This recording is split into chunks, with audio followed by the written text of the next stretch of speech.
Hi, Pharmacist Brad White, coming from the compounding lab here at the Medicine Center in New Philadelphia, Ohio.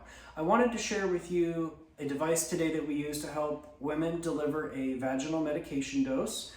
This is a Topi-Click Pearl, and it helps patients get a specific dose delivered vaginally through a vaginal applicator.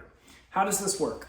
This device has a little lid that pops up, and it reveals the base where you can attach the vaginal applicator to, and it can stay there. So the Topi-Click Pearl allows you to deliver a specific dose. Most women will use 4 clicks for their particular dose. We'll just make sure you check your label on what you get. But this is what 4 clicks looks like. So we'll do 1, 2, 3, and 4. And that will fill up the cream in the vaginal applicator.